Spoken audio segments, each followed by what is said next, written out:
El prometido de mi hija me llamó 12 horas antes de la boda para cancelar la invitación a mi parte de la familia.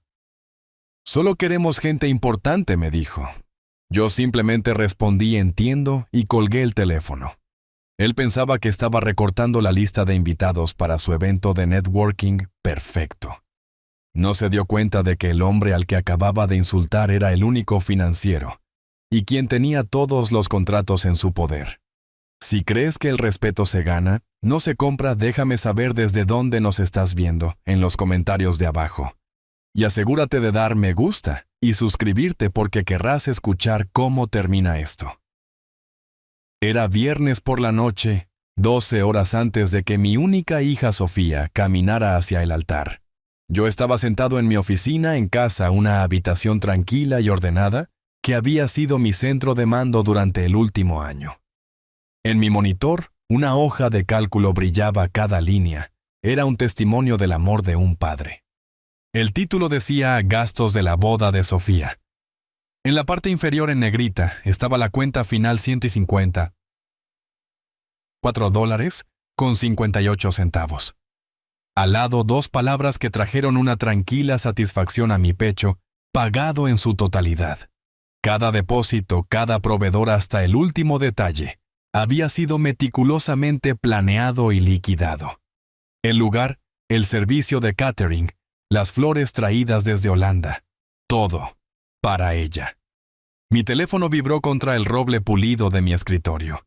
La pantalla se iluminó con un nombre que hizo que mi mandíbula se tensara casi involuntariamente: Carlos Vega. Lo dejé sonar 2 veces, un pequeño acto de resistencia, antes de tomar una respiración lenta y constante y contestar. Él no perdió el tiempo con cortesías. Carlos nunca lo hacía.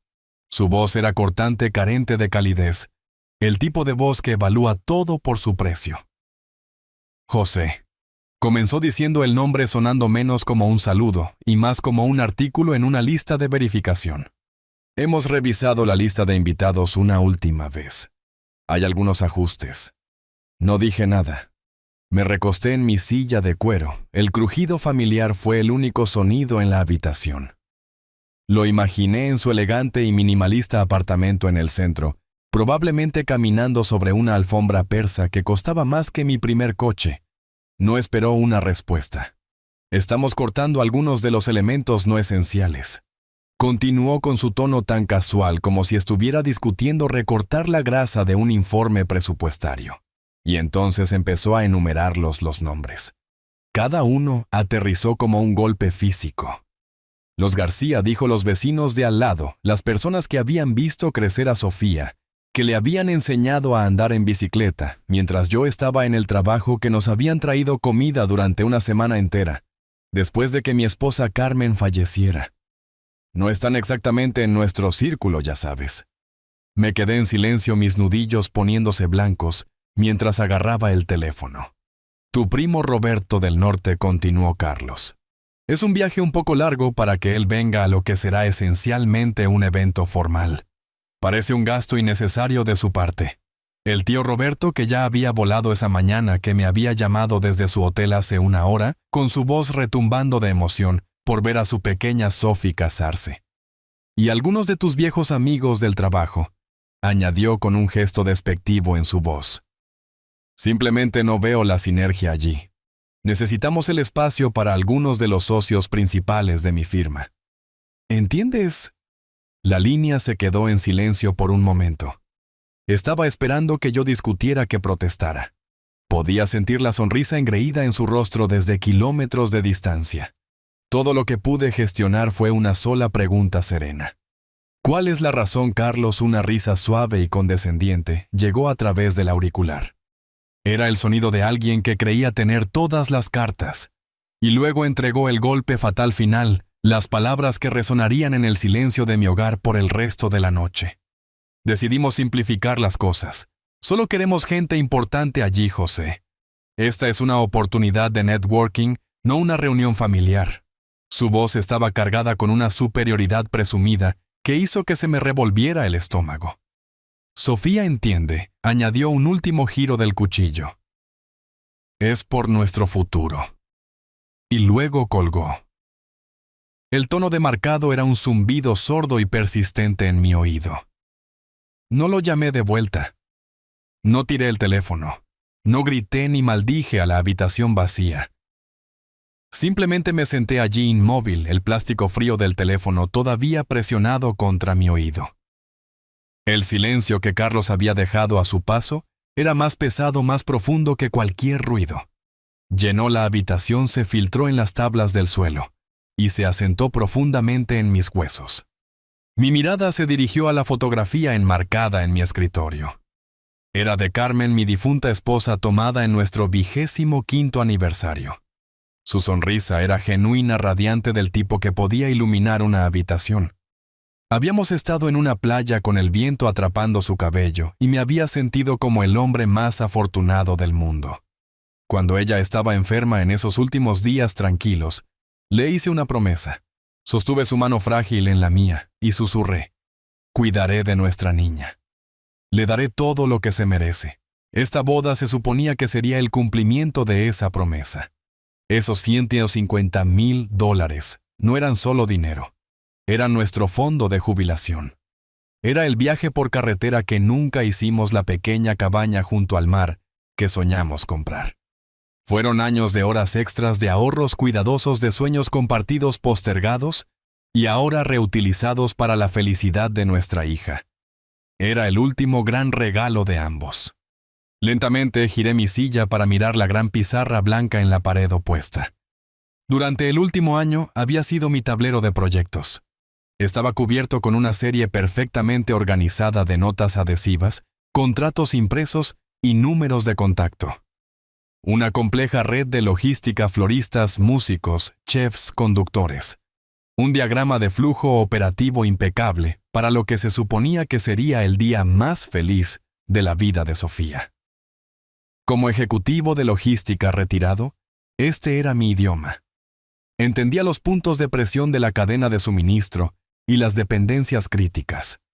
Sabía cómo construir un sistema complejo desde cero. Y sabía con absoluta certeza cómo desmantelar uno. El dolor en mi pecho, la herida viva y punzante de la falta de respeto de Carlos, comenzó a disminuir. Fue reemplazado por algo más.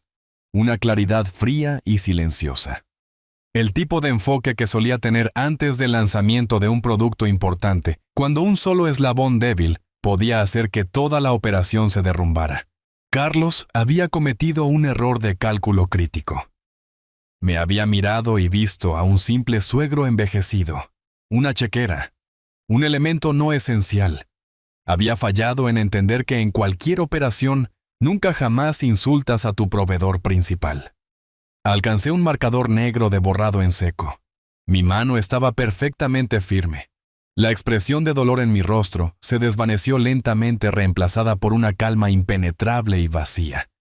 Mi silencio no era derrota. Era el momento en que se tomaba una decisión. Era el comienzo de un nuevo plan.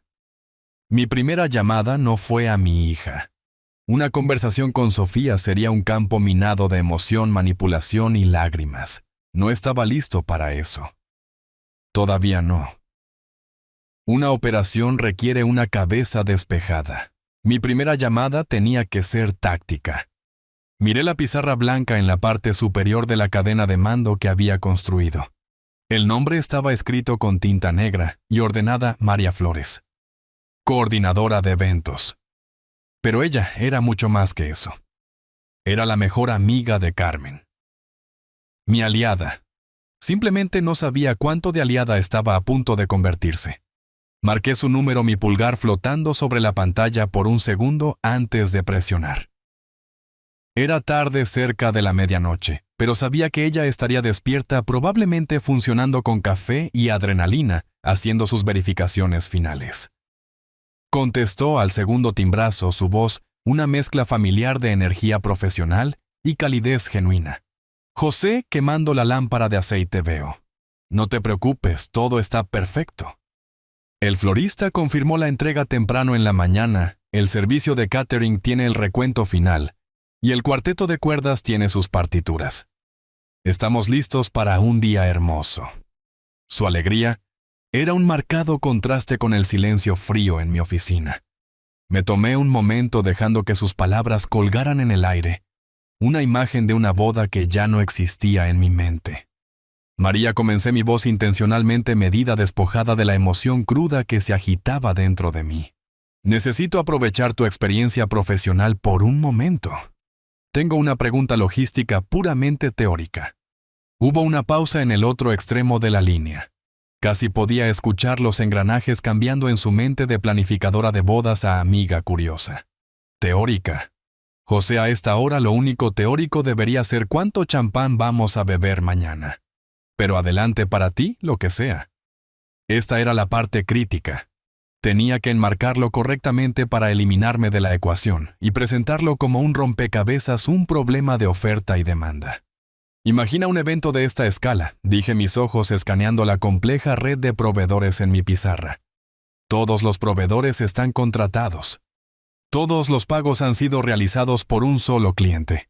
Ahora, ¿qué sucede contractualmente si ese cliente necesita cambiar todo el tema y propósito del evento a última hora? Están los acuerdos ligados a la naturaleza específica de la ocasión. En este caso, una boda, o están ligados simplemente a la prestación de los servicios contratados. Espacio del lugar por un número determinado de horas. Una comida de 5 platos para 200 personas. 10 horas de actuación musical, y así sucesivamente. El silencio en su extremo fue más largo esta vez. Cuando finalmente habló, su energía profesional se había ido reemplazada por un tono cauteloso y conocedor. Bueno, técnicamente, comenzó lentamente. Un contrato es por servicios prestados. Mientras no estés cancelando y los requisitos centrales sigan siendo los mismos, la fecha, la hora, la ubicación, el número de invitados, la mayoría de los proveedores serían complacientes. Un cambio de tema es solo un cambio en la decoración y los anuncios. Pero José dejó mi nombre colgar en el aire. Esto no es teórico, ¿verdad? Háblame. Faltan 12 horas para la ceremonia y suenas como si estuvieras planeando una fusión corporativa, no viendo a tu hija casarse. ¿Qué ha pasado? Su intuición, como siempre, era aguda. Había atravesado mi fachada profesional y visto la confusión debajo. Solté un suspiro lento, una liberación calculada de presión. No podía contarle todo, no todavía. La imagen completa todavía se estaba formando en mi mente, sus bordes crudos e indefinidos, pero tenía que darle algo. Es Carlos, dije, permitiendo que un toque de cansancio se colara en mi voz. Tiene algunas ideas de última hora sobre la lista de invitados, ideas drásticas. Drásticas, como ella presionó su voz, perdiendo su suavidad y tomando un tono protector. ¿Qué hizo para...? Pensé en el tío Roberto en su habitación de hotel. Pensé en los García al lado. El insulto se sentía fresco, una herida abierta. Ha decidido que algunas personas no son lo suficientemente importantes para asistir. La explosión en el otro extremo de la línea fue inmediata, un estallido de furia indignada que yo mismo había estado reprimiendo. ¿El qué? Ese pequeño arrogante nacido en cuna de oro. ¿Quién se cree que es? Este es el día de Sofía. Es el día de tu familia. Él piensa que es su día. La corregí en voz baja. Una oportunidad de networking. Oh, le voy a dar una oportunidad de networking, siseó ella. José Castillo, no te atrevas a dejarme fuera. Me senté con Carmen en esa habitación del hospital durante semanas. Sostuve su mano y le hice una promesa. Le prometí que me aseguraría de que el día de la boda de Sofía fuera todo lo que ella soñó, y que siempre, siempre cuidaría de ustedes dos. Ahora, lo que sea que ese chico haya hecho, cualquier plan que esté comenzando a formarse detrás de esa voz tranquila tuya, dímelo. Una promesa es una promesa, y tengo la intención de cumplir la mía. Sus palabras tocaron una fibra profunda dentro de mí. Carmen. Ella había sido el corazón de nuestra familia, y María era la guardiana de ese recuerdo. En ese momento supe que no estaba solo en esto. Su lealtad no era solo hacia un cliente, era hacia una amiga de toda la vida. Solo estoy explorando mis opciones, María. Admití, mi voz más suave ahora. Antes de decidir un curso de acción necesito entender la mecánica completa de la situación. Necesito saber los hechos. Dime desde un punto de vista contractual, ¿quién tiene el poder aquí? Su respuesta fue instantánea, feroz e inequívoca. Fue el sonido de una cerradura, abriéndose una puerta, abriéndose de par en par. Tú lo tienes, José. 100%. Me aseguré de ello desde el principio. He tratado con gente como los Vega, antes todo apariencia y nada de sustancia. Cada contrato significativo, desde el depósito de $50,000 en la gran hacienda hasta la última rosa en los centros de mesa, está a tu nombre. Cada pago individual se hizo desde la cuenta de la boda Castillo que tú financiaste y tú controlas. En lo que concierne a cada proveedor en esta ciudad, Carlos Vega es solo el novio. Tú eres el cliente. Su nombre está en las invitaciones elegantes, pero tu nombre está en los cheques. Tienes toda la autoridad. Tienes todo el poder. Punto final. Cerré los ojos absorbiendo el peso de sus palabras. Era más que solo confirmación. Era munición. Era la llave. Carlos pensaba que era el amo de este universo que había creado. Pero solo era un invitado. Un invitado muy ruidoso y muy arrogante en una casa que yo había construido, una fiesta que yo estaba pagando. Una leve sonrisa tocó mis labios por primera vez esa noche. No era una sonrisa feliz, era la sonrisa de un estratega que acaba de encontrar la debilidad crítica de su oponente. Gracias, María, dije. Y la calidez en mi voz era real ahora. Eso es exactamente lo que necesitaba saber. Terminé la llamada, el silencio en la habitación ya no se sentía pesado y opresivo. Se sentía diferente ahora. Se sentía como potencial. Se sentía como la calma antes de la tormenta. Después de la llamada con María no me moví durante mucho tiempo. Simplemente me senté allí en la oscuridad invasora de mi oficina. La única luz provenía del brillo pálido e indiferente del monitor de la computadora. El poder que María había confirmado que yo tenía era algo pesado, una herramienta que no había pedido pero que ahora tenía que empuñar. Mi mente, ahora aguda y alerta, comenzó a trabajar de una manera que no lo había hecho en años. Comenzó a conectar eventos tirando de hilos olvidados hace mucho tiempo de la tela del año pasado. La llamada de Carlos no fue una tormenta repentina. Fue la llegada a tierra de un huracán que había estado ganando fuerza lejos en el mar. Las señales habían estado todas ahí. Yo simplemente me había negado a verlas. Mi mirada cayó sobre un pequeño estante de vinos en la esquina de la habitación. Y un recuerdo surgió tan claro, se sentía como si estuviera sucediendo justo en ese momento. Fue de una cena hace 6 meses, justo aquí en esta casa. Había estado tan orgulloso esa noche. Había cocinado la comida favorita de Carmen, una costilla estofada a fuego lento, y abrí una botella especial de Cabernet Sauvignon, de un pequeño viñedo en Napa, que Carmen y yo habíamos visitado en nuestro último aniversario. No era tremendamente caro, pero estaba lleno de significado. Serví una copa para Carlos explicando la historia detrás de él.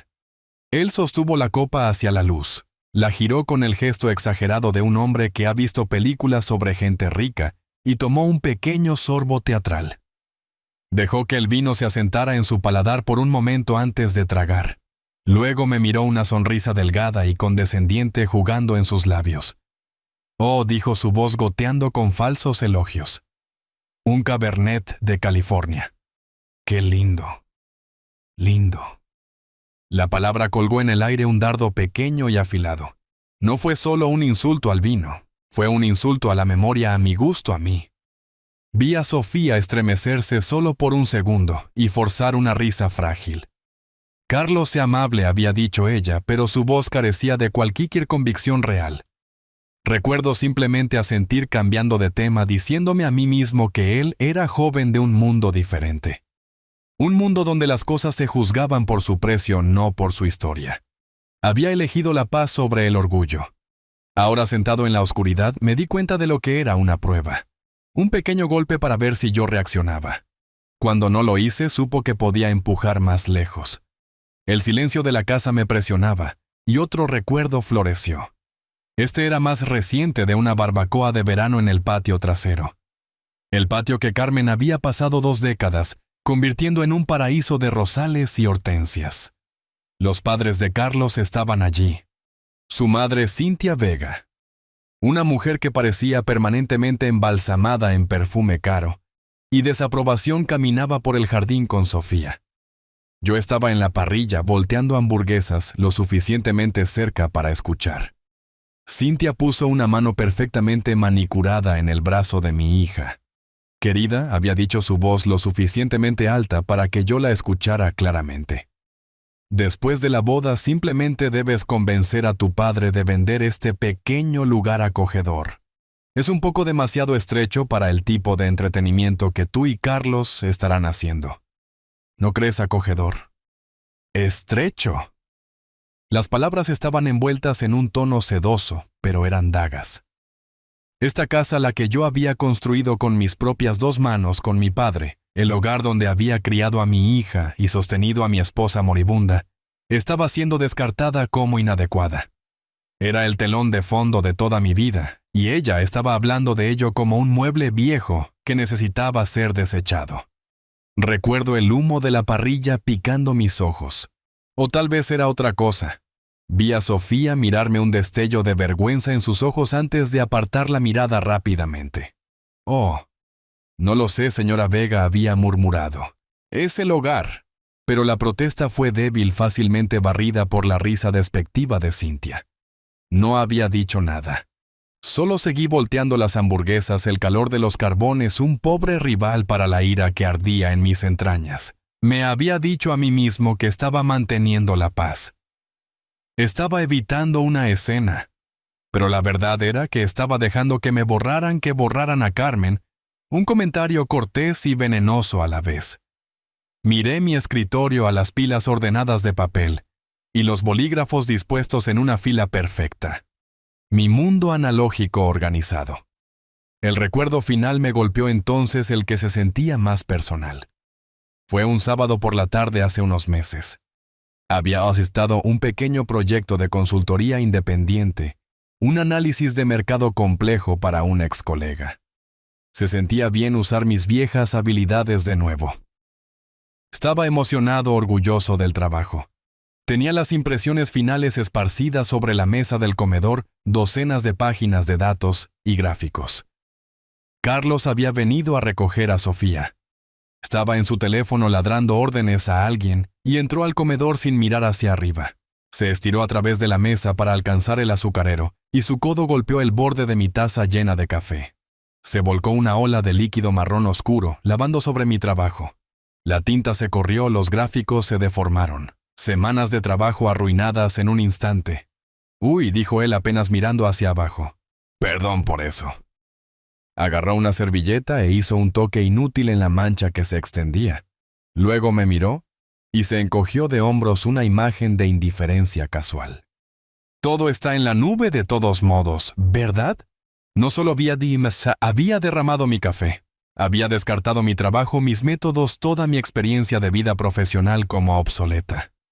Había tratado algo de lo que yo estaba orgulloso como un desorden sin sentido. Me había quedado allí sin palabras con un rollo de toallas de papel en la mano, y lo vi llevar a Sofía por la puerta con el brazo de ella entrelazado en el suyo. Me había dicho a mí mismo que fue un accidente, que él era solo un joven descuidado y ensimismado, que vivía en un mundo digital que yo solo entendía parcialmente. Pero ahora, en el profundo y clarificador silencio de mi oficina, vi la verdad. Estos no eran incidentes desconectados. Eran un patrón, una campaña sistemática de menosprecio. El vino, la casa, el papeleo. Cada uno fue un acto calculado de falta de respeto, diseñado para probar mis límites, para ver cuánto toleraría por el bien de la felicidad percibida de mi hija. Cada vez que me había quedado en silencio, cada vez que había elegido la paz, les había enviado un mensaje claro de que yo no era importante, que mis sentimientos, mi hogar, mi trabajo y mis recuerdos eran todos prescindibles. La llamada telefónica de esta noche no fue un comienzo, fue una conclusión. Fue el movimiento final en un juego que estaban seguros de haber ganado ya. Estaban equivocados. Todavía estaba sentado en la oscuridad cuando mi teléfono se iluminó, proyectando un brillo azul pálido sobre mi escritorio. El ping agudo y familiar de un mensaje de texto cortó el pesado silencio. Por un momento fugaz, una chispa tonta de esperanza se encendió dentro de mí. Tal vez era Carlos llamando para disculparse, para decir que todo fue un terrible error. Pero el nombre en la pantalla era Sofía. Mi corazón saltó y se hundió al mismo tiempo. Levanté el teléfono, mi pulgar flotando sobre la notificación. Esto sabía que sería la verdadera prueba. Abrí el mensaje. Las palabras aparecieron pequeñas y negras contra la pantalla blanca brillante. Papá, sé que estás molesto por la lista de invitados. Lo siento, pero esto es realmente importante para la carrera de Carlos. Está trabajando en un gran negocio y necesita causar una buena impresión en sus socios. Podemos tener otra fiesta para la familia más tarde. Te quiero. Leí el mensaje una vez, luego 2 veces, luego una tercera vez, dejando que las palabras se disolvieran de un mensaje coherente en una colección de sílabas vacías. La disculpa inicial, lo siento, era un gesto hueco inmediatamente borrado por la palabra que le seguía, pero... Y esa sola palabra era un muro, una barrera entre ella y yo, y del otro lado estaba Carlos. No era su voz. Mientras leía las palabras, no podía escuchar a mi hija en absoluto. La Sofía que crié, la chica que rescataba animales callejeros y lloraba durante las películas tristes, nunca habría escrito esto. El lenguaje era frío transaccional. Importante para su carrera. Gran negocio. Causar una buena impresión. Era lenguaje corporativo. Era el lenguaje que Carlos usaba cuando hablaba de adquisiciones y fusiones. Y ahora, había fusionado con éxito la voz de mi hija con la suya. No solo se estaba casando con ella, la estaba asimilando, reemplazando su empatía con su ambición. Y luego estaba la línea que realmente rompió algo dentro de mí. Podemos tener otra fiesta para la familia más tarde. La crueldad casual de ello era asombrosa. Era un premio de consolación, una celebración separada y menor para las personas consideradas indignas del evento principal. Lo imaginé al instante, una triste barbacoa pequeña en mi patio trasero estrecho, mientras Carlos y su gente importante chocaban copas de champán en un gran salón de baile que yo había pagado. No estábamos siendo incluidos. Estábamos siendo segregados. Mi familia, las personas que la habían amado incondicionalmente desde el día en que nació, estaban recibiendo las sobras de la mesa. La sugerencia no era un compromiso. Era un insulto profundo, una clara declaración de nuestro valor disminuido en su nueva vida brillante. Las 3 palabras finales, te quiero, fueron las más dolorosas de todas. Se sentían pegadas como una cortesía hueca al final de un memorando de negocios diseñado para suavizar un maltrato. El amor no era una negociación, no era una herramienta para gestionar la decepción. Se suponía que era la única cosa que era real. La única cosa que no se podía comprar ni vender, ni simplificar para fines de networking. Y aquí estaba siendo utilizado como un vendaje, en una herida que había ayudado a crear. El mensaje no era de una hija a un padre. Era de una nueva subsidiaria de propiedad total de Inversiones Vanguardia, intentando aplacar a un inversor descontento pero necesario. Dejé el teléfono sobre el escritorio con la pantalla hacia abajo. La débil esperanza que había sentido hace solo unos momentos se había ido reemplazada por una certeza fría y dura. Esto ya no se trataba de mi orgullo herido. La falta de respeto, los insultos, la condescendencia podría habérmelo tragado todo por su felicidad. Pero este mensaje me mostró con brutal claridad que su felicidad no era parte de la ecuación. Estaba siendo aislada, remodelada, sus propios valores erosionados y reemplazados por el pragmatismo frío de su prometido. Miré la foto de Carmen de nuevo. Mi promesa a ella resonó en mi mente. Cuidaré de nuestra niña. Había pensado que eso significaba proveer para ella, darle la boda de sus sueños. Estaba equivocado. Cuidar de ella significaba protegerla. Significaba luchar por la persona cálida y compasiva que era la persona que estaba siendo borrada lentamente. Carlos no solo se estaba casando con mi hija, estaba tratando de extinguir su luz. La batalla ya no era sobre una lista de invitados. Era sobre salvar el alma de mi hija. Y mientras me sentaba allí en la oscuridad tranquila, sabía con cada fibra de mi ser que era una batalla que no perdería, no podía perder. Las palabras del mensaje de texto de mi hija persistían en el aire sabiendo a ceniza en mi boca.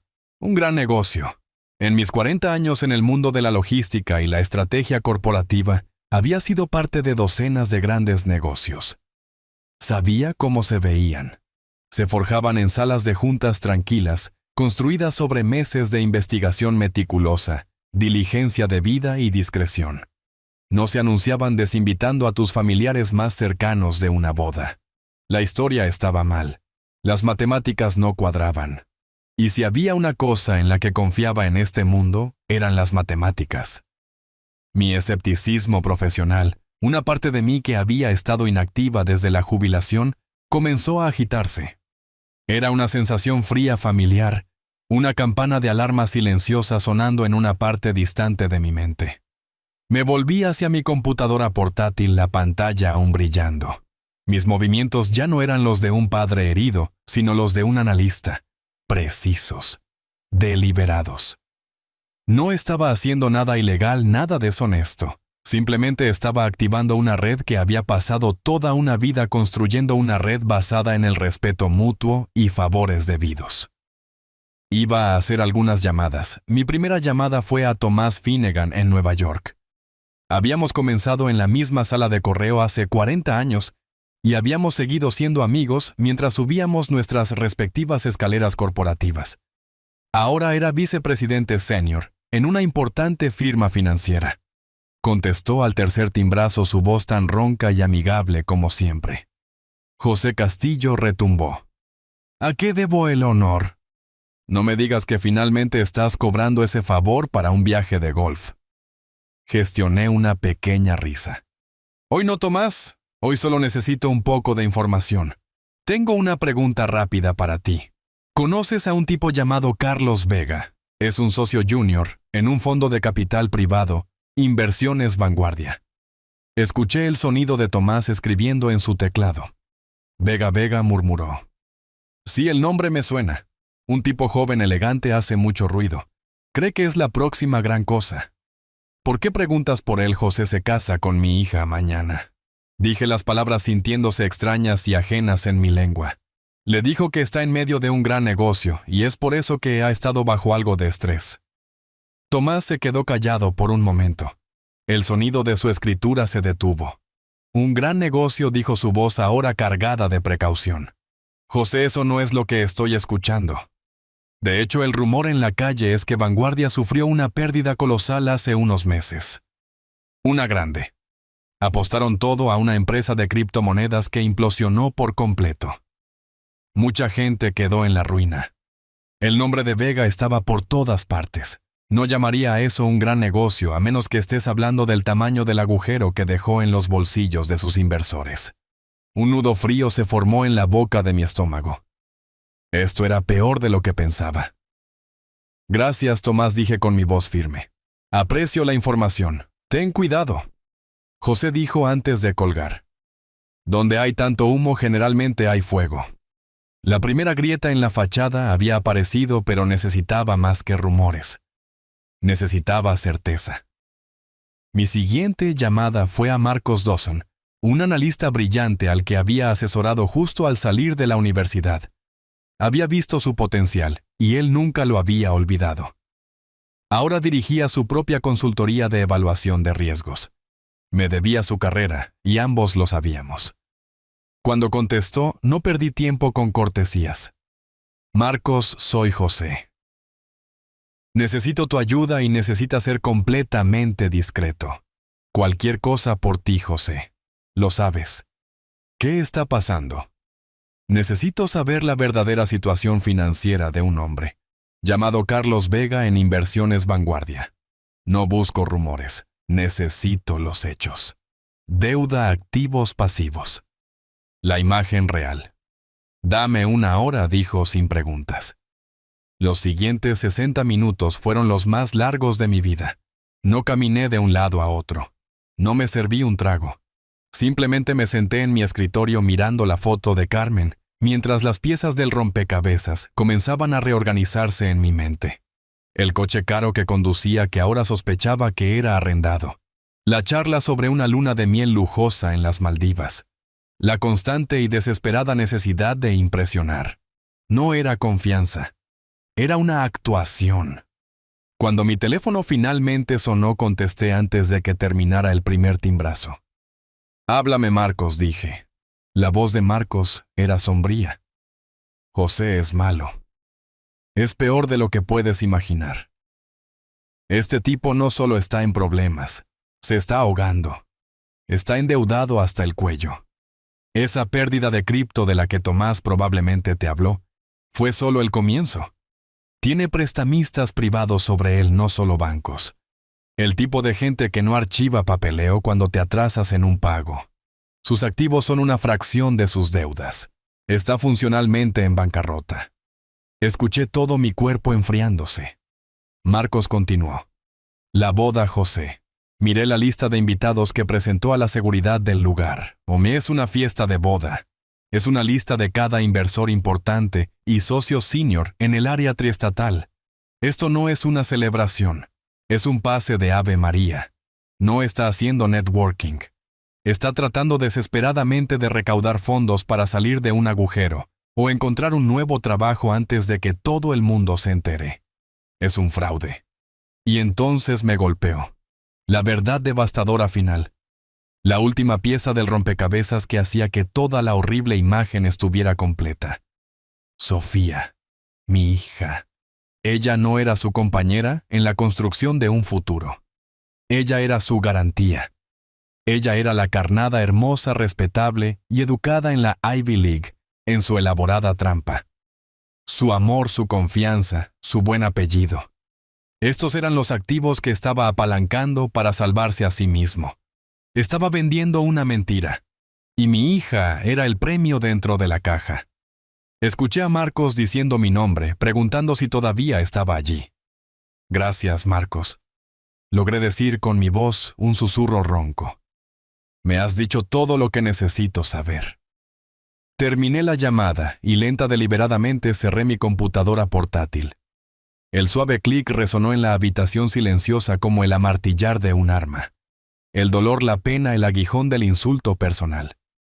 Todo se desvaneció quemado en un destello de claridad candente. Lo que quedó fue algo puro, frío y duro como un diamante. Mi rostro, en el reflejo de la pantalla oscura, era una máscara desprovista de toda emoción. Un estratega evaluando el campo de batalla. La misión ya no era una cuestión de orgullo o venganza. Se había convertido en una operación táctica con un único objetivo no negociable. Objetivo: extraer a mi hija de un compromiso hostil y fraudulento. Activo en riesgo todo su futuro. Combatiente, enemigo, un estafador desesperado y acorralado que había confundido mi amor con debilidad. El tiempo para la tolerancia silenciosa había terminado. El tiempo para la acción decisiva había comenzado. Con la fría y dura verdad asentada en mi mente, mi propósito era absoluto. El tiempo para la reflexión había terminado. Era hora de actuar. Cogí mi teléfono, mis dedos marcando el número de María Flores antes de que hubiera decidido conscientemente hacerlo. No había más hipotéticos, no más preguntas cuidadosamente redactadas. Esta era una llamada a una aliada de confianza, una llamada a las armas. Contestó inmediatamente, su voz tensa por la preocupación. «José, he estado mirando mi teléfono esperando que llamaras. Dime qué está pasando». Me levanté de mi escritorio, el estratega en mí tomando el control por completo. Comencé a caminar a lo largo de mi oficina, las palabras saliendo en un tono bajo, constante y resuelto. «María, soy José. Sé la verdad ahora. Es mucho peor que una lista de invitados. Sofía está caminando hacia una trampa. El hombre es un fraude. Se lo expuse todo sin escatimar detalles. Le conté sobre las pérdidas catastróficas de Carlos en el mercado. La montaña de deuda que estaba escondiendo. Los prestamistas privados que lo rodeaban como tiburones. Expliqué que la boda, este gran asunto costoso, no era más que un intento desesperado de último minuto para encontrar un salvavidas financiero, Una actuación diseñada para atraer a un salvador antes de que su mundo colapsara. Le dije que mi hija no era su socia, ella era su garantía. En el otro extremo de la línea, María estaba en silencio. Podía escuchar su respiración, una inhalación aguda de aire, mientras la imagen completa y fea se enfocaba. Su silencio no era de shock, sino de rabia hirviendo. Cuando finalmente habló, su voz era un gruñido bajo y peligroso, la voz de una madre osa, cuyo cachorro ha sido amenazado. Ese bastardo siseó las palabras cargadas de puro veneno. Ese bastardo manipulador y parásito. Sabía que había algo mal con él. Lo sentí desde el primer día. Tomó una respiración profunda y enojada. Bien, José, él no se saldrá con la suya. Él no va a arruinar la vida de esa chica. No mientras yo respire. Así que dime, ¿cuál es el plan? Yo me encargaré de los proveedores. Estamos en esto juntos hasta el final. Su lealtad inquebrantable fue una inyección de adrenalina a mi corazón. Gracias, María, dije con mi voz resonando con una nueva fuerza. Sabía que podía contar contigo. Y tienes razón, no vamos a dejar que esto suceda. Entonces, ¿llamamos a todos y cancelamos?, preguntó, lista para la acción. Será un caos, perderemos la mayoría de los depósitos, pero podemos quemarlo todo hasta los cimientos si tenemos que hacerlo. Caminé hacia la gran pizarra blanca, el mapa de la boda de mi hija, y destapé un marcador negro. No dije firmemente: cancelar es desordenado. Es una retirada, perderíamos los depósitos y le daría la satisfacción de haber destruido algo. No vamos a retirarnos, vamos a atacar. Miré la pizarra a la red de proveedores y plazos. Vamos a llevar a cabo una adquisición hostil de la boda misma. Podía escuchar la inhalación aguda de María en el teléfono. Una adquisición hostil, repitió las palabras hundiéndose. Una sonrisa lenta se extendió por su voz. Oh, José, he extrañado este lado de ti. El genio de la logística. Cuéntamelo todo. La puse en altavoz, dejando el teléfono en mi escritorio. Todo el evento es un activo operativo totalmente financiado. Comencé mi marcador comenzando a moverse a través de la pizarra. Todos los sistemas están listos. El lugar está asegurado. El catering está pagado. El personal está contratado. La orquesta está reservada. Carlos cree que es el CEO de este evento, pero ha olvidado la regla más importante de los negocios. El que paga las facturas es el dueño de la empresa. Dibujé una gran X a través de las palabras boda de Sofía y Carlos en la parte superior de la pizarra. Él quiere un evento de networking exclusivo y de alto poder. Le daremos uno, pero no será suyo. ¿Cuál es la nueva marca?, preguntó María con su voz eléctrica de anticipación. Pensé en Carmen, en su amor por el arte, por la música, por traer luz al mundo. Vamos a convertirlo en una gala benéfica inaugural, declaré escribiendo el nuevo título en letras negritas para una nueva fundación que estoy estableciendo esta noche, la Fundación Carmen Castillo para programas de arte infantil. María jadeó. José, eso, es perfecto. Es hermoso. Y es a prueba de balas. Nadie puede discutir con eso. Nadie puede darle un giro negativo. Es una jugada de jaque mate. Exactamente, dije con mi mente corriendo mientras dibujaba cuadros y diagramas de flujo. Aquí está el plan. Objetivo 1: cambiar la marca del evento. Llamaré al gerente general de la gran hacienda personalmente. He construido una buena relación con él. Le explicaré la situación y ofreceré pagar una tarifa urgente adicional para tener una nueva pancarta impresa y colgada para la mañana. Lo hará. Lo hará si sabe lo que le conviene, coincidió María. ¿Qué sigue? Objetivo 2. Alineación de proveedores y personal. Ese es tu territorio, María. Llamas a cada proveedor, el servicio de catering, el florista, la orquesta, el fotógrafo. Les dices que ha habido un cambio de plan. El evento ya no es una boda privada, sino una gala benéfica pública honrando a mi difunta esposa. Los servicios requeridos permanecen idénticos. Tienen una obligación legal y moral de actuar. Considéralo hecho, dijo ella. Estarán honrados de ser parte de ello. Objetivo 3. Continué dibujando otro cuadro. Curar la nueva lista de invitados.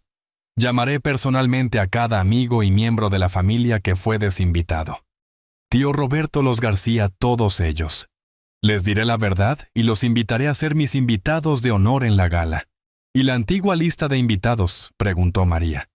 La gente importante de Carlos, una sonrisa fría tocó mis labios. Pueden venir.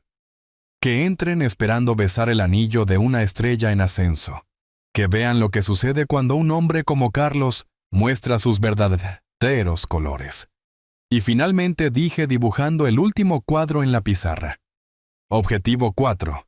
Neutralizar los símbolos clave de la boda. Llamaré a la tienda de novias a primera hora de la mañana y pondré una retención en la entrega del vestido. Haré lo mismo con el joyero para los anillos. Los símbolos de la boda desaparecerán. La pizarra blanca ya no era un plan para una celebración. Era un mapa de batalla. Cada detalle estaba contabilizado, cada contingencia considerada. El caos de mis emociones se había forjado en un plan de ataque despiadadamente eficiente y perfectamente lógico. Es una declaración de guerra. José, dijo María, su voz llena de una mezcla de asombro y lealtad feroz. No, María, la corregí mirando el nombre que había escrito en la parte superior de la pizarra. No es guerra, es justicia. Y es por Carmen. El plan estaba listo. La pizarra, una vez un monumento a una boda, era ahora un mapa de batalla. María y yo terminamos nuestra llamada no como amigos, sino como co-conspiradores, cada uno con un conjunto claro de directivas. El reloj en mi pared marcaba las 12:30 de la noche. La operación había comenzado. Mi primera llamada fue a Juan Devereux, el gerente general de la gran hacienda. Me había asegurado de conocer a Juan durante el proceso de planificación, conectando con él, no como cliente, sino como un profesional a otro. Contaba con esa base de respeto ahora. Contestó con la cortesía cansada de un hombre acostumbrado a llamadas nocturnas de clientes frenéticos. Señor Castillo, dijo.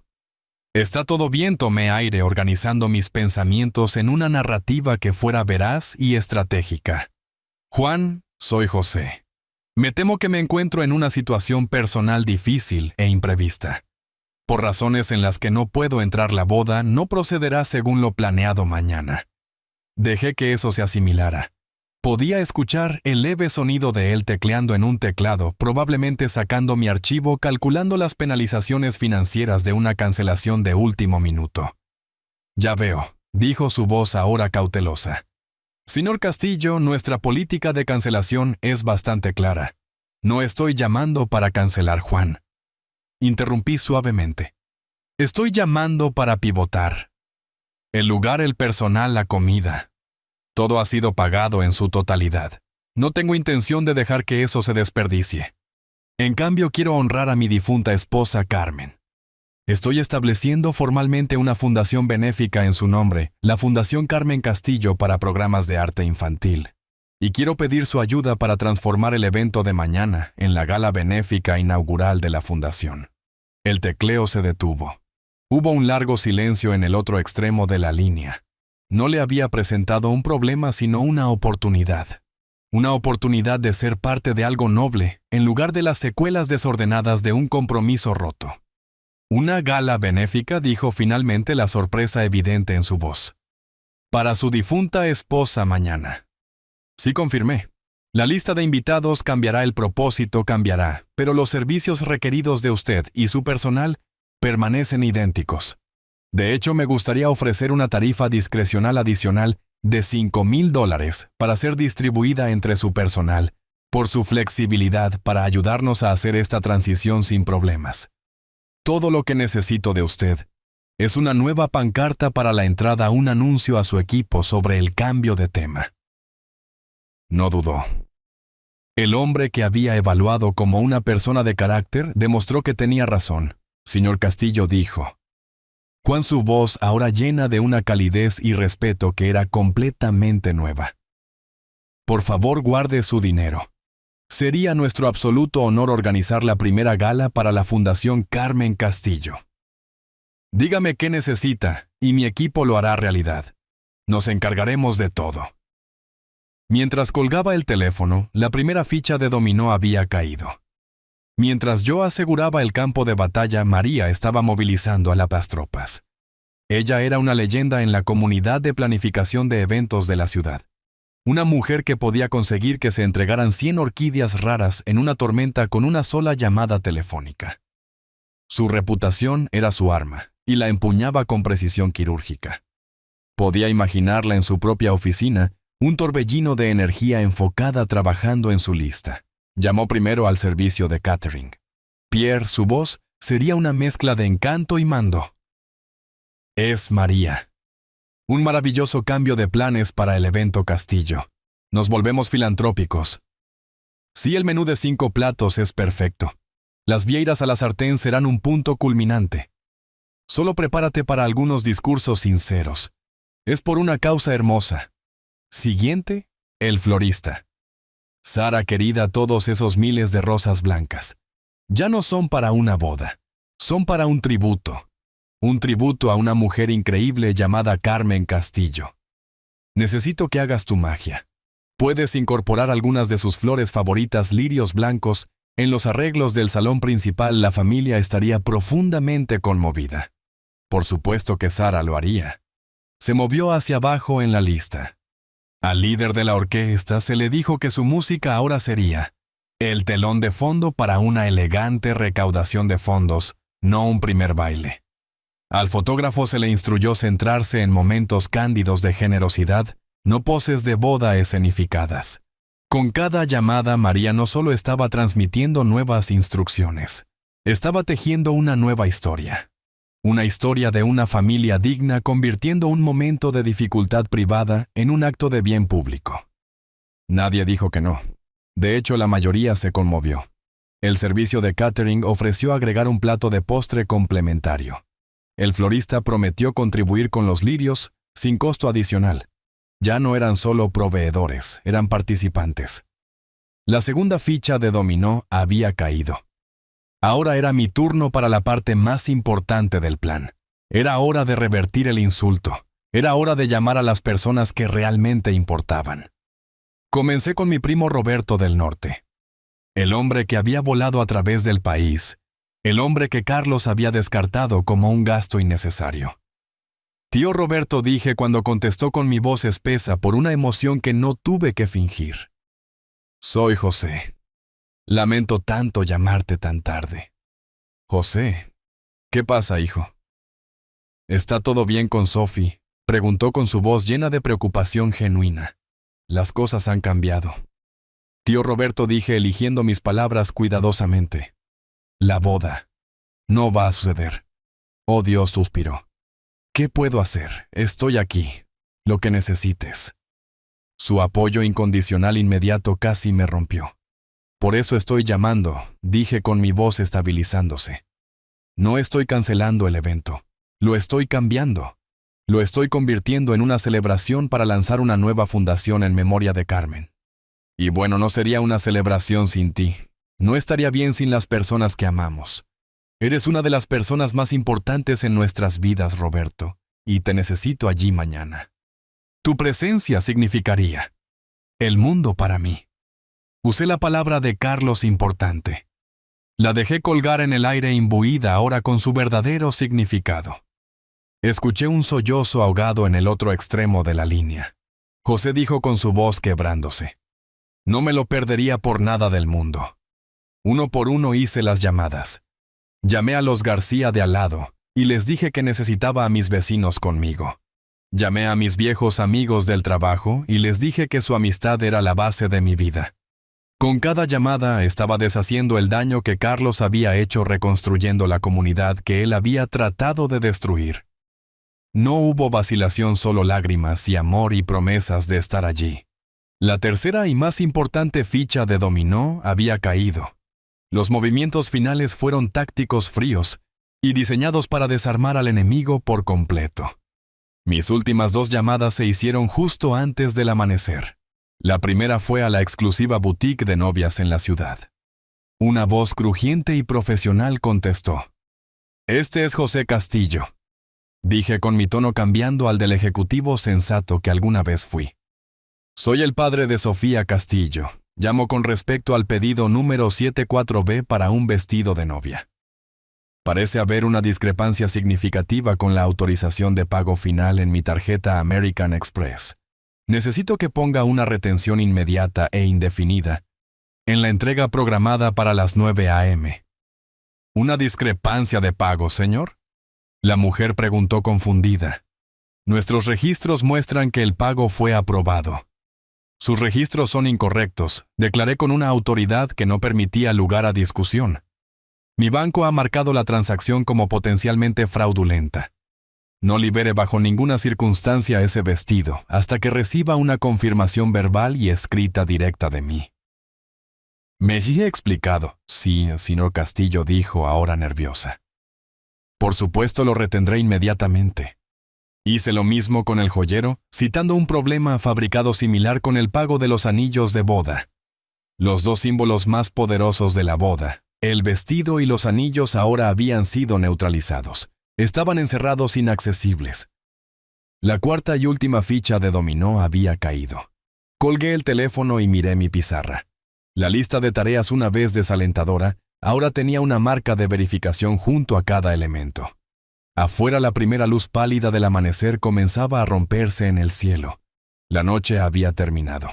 El plan estaba en marcha, y no había vuelta atrás.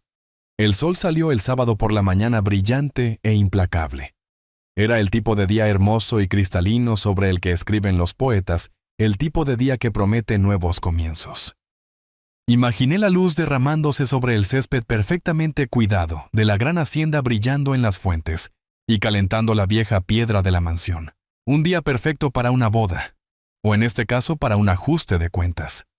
Yo ya estaba allí no en la entrada principal, sino en una pequeña oficina que el gerente Juan me había prestado viendo la transmisión de seguridad en un pequeño monitor.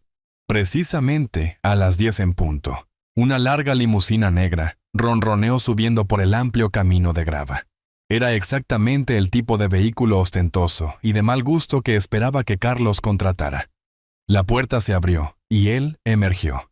Era la viva imagen del triunfo vestido con un esmoquín que estaba tan perfectamente entallado que parecía un disfraz.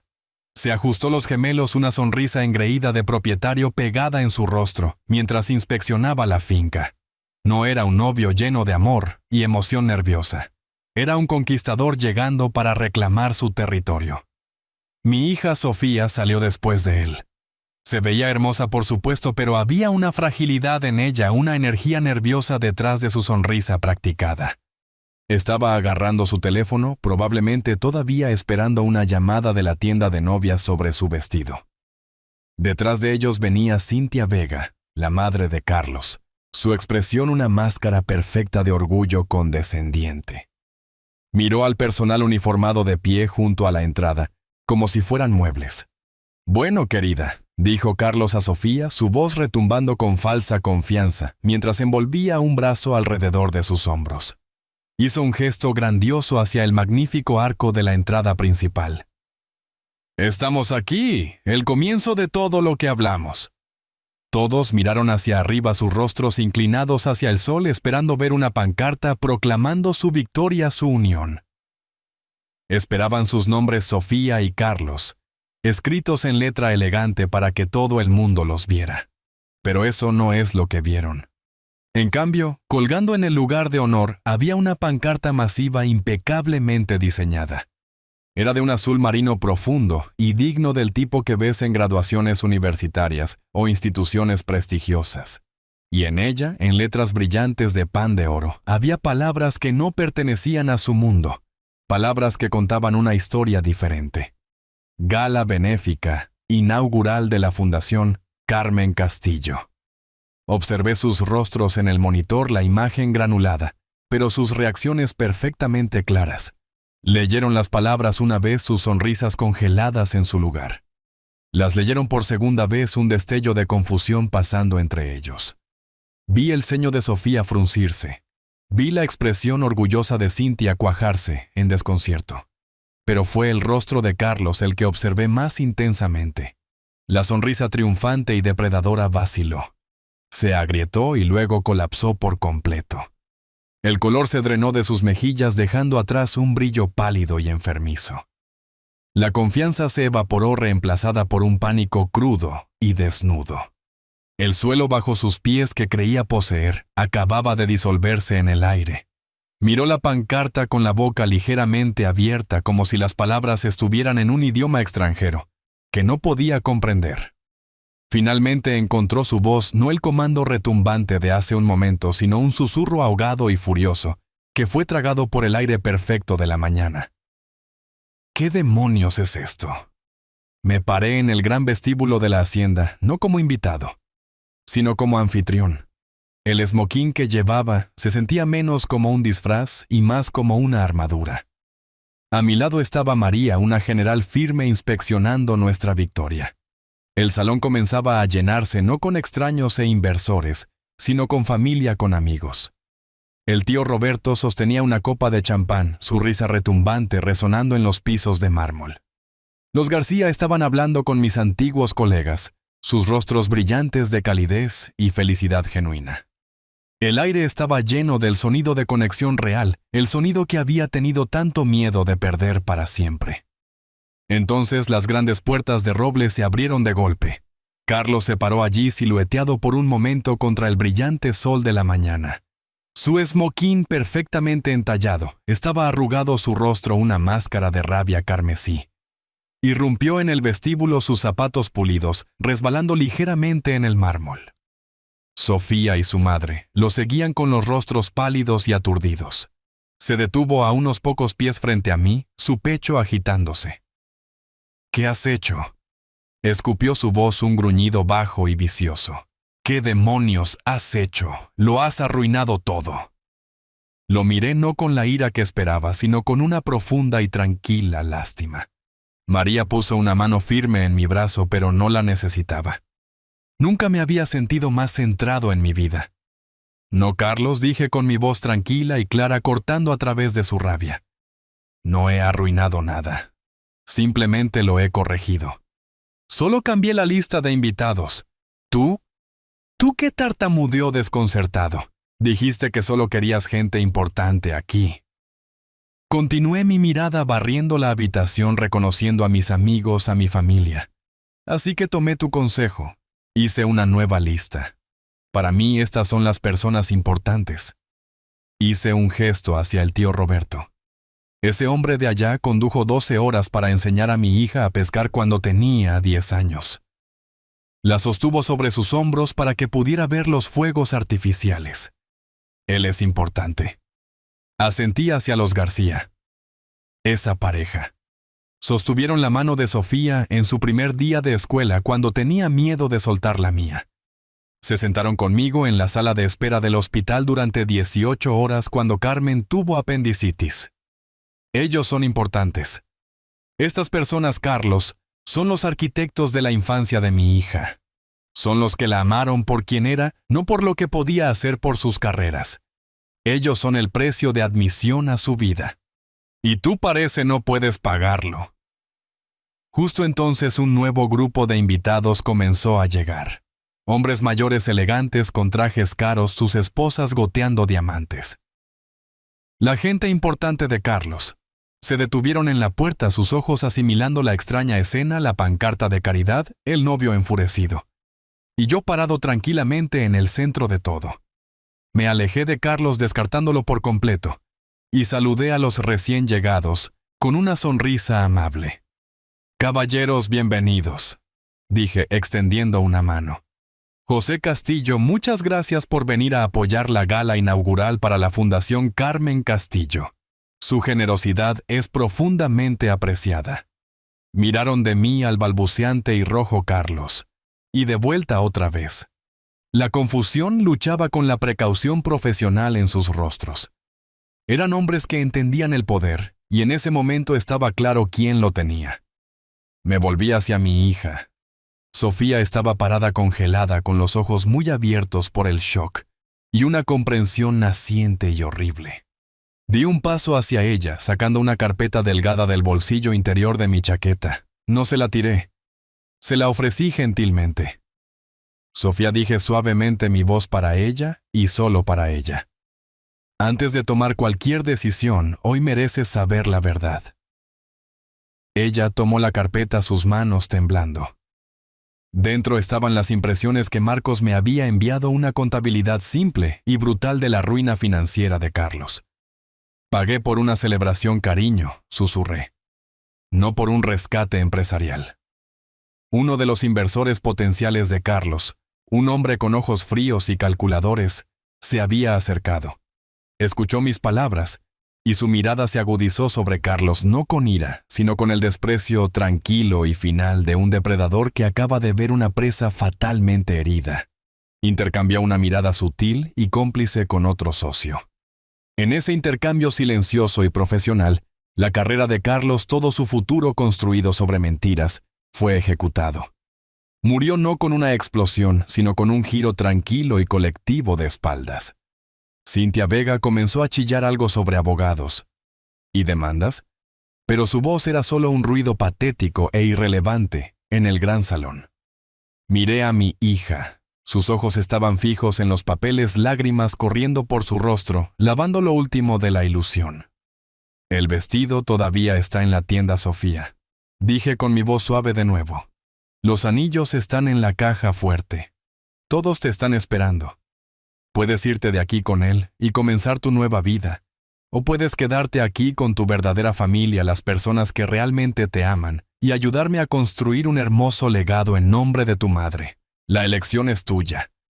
Por un largo momento ella no se movió. Solo miró la prueba de la traición de Carlos en sus manos. Luego dejó caer la carpeta al suelo.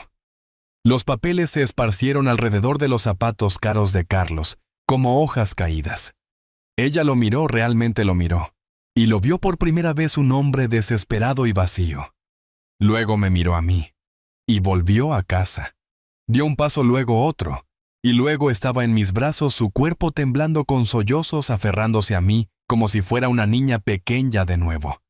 La abracé fuerte, mis propios ojos ardiendo con lágrimas, y supe que había cumplido mi promesa a Carmen. El resto del día no fue lo que nadie había planeado, pero fue perfecto. La gala fue un éxito rotundo. Carlos y su madre desaparecieron tragados por la vergüenza de su propia creación. El salón, que estaba destinado a ser un escenario para la ambición corporativa, estaba en cambio lleno de risas y conversaciones sinceras. Estaba lleno de amor. Observé a Sofía durante la mayor parte de la tarde. Después de que las lágrimas pasaron, algo nuevo emergió en ella. Una ligereza, una fuerza que no había visto en años.